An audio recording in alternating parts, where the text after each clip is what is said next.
Boom.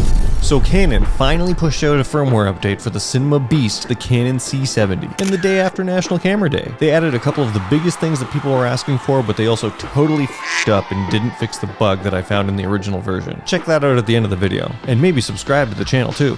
Hi, I'm Eric. I'm a videographer, editor, and all-around entertainment technician in downtown Toronto. I picked up one of these bastards when they first came out, and at some point I reached out to Canon customer service to ask them if they were going to release a firmware update to make the autofocus, you know, more gooder.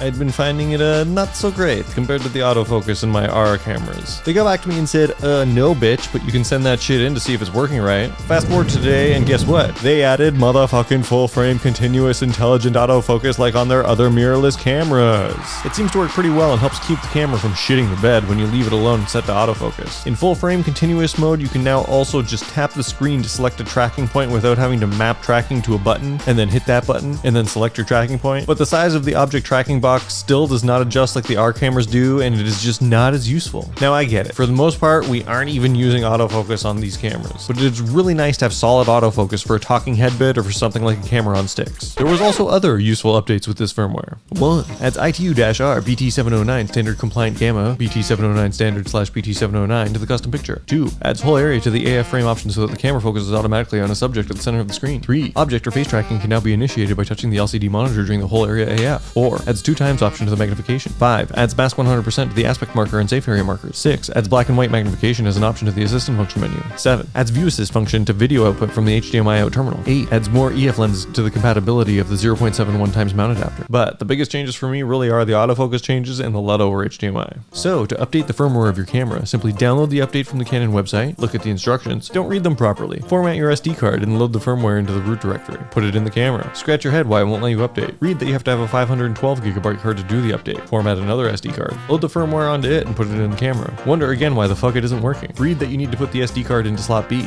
Switch card slots. Realize that it wants to have a battery with more than 70 minutes left on it to do the update. Swap batteries with a fresh one. Okay, now you are good to go. Just wait about 10 minutes while your camera temporarily becomes a fancy paperweight and then springs back to life minus all of your settings. Then take 10 minutes to set your camera back up and bam, there you go. Super easy firmware update. Alright, now for the bug. I don't think that this is something that anyone noticed with this camera. It is a very specific use case and not a common way to use this kind of camera. So occasionally, while using an RF lens with a variable aperture and using auto ISO mode, the camera does a weird thing where it locks the aperture at the wrong value. So with this lens, this is the 24-240, f4 to 6.3. I have it set to its base f4. When I zoom the lens, it automatically closes down to f6.3, but when I zoom back out, the screen says that it is adjusted back to f4 and is adjusting the ISO according to that, but you'll notice that the exposure is under. But if I nudge the aperture up, it'll kick the aperture back to where it's supposed to be. The auto ISO will properly line up and the depth of field will get blurrier. So because the camera locks up the aperture in this scenario, you end up underexposed in an automatic setting and then getting a brighter image and a shallower depth of field by increasing your aperture. Now this doesn't seem to happen with EF lenses. I put an EF lens with a variable aperture on it and it didn't seem to lock the aperture when I was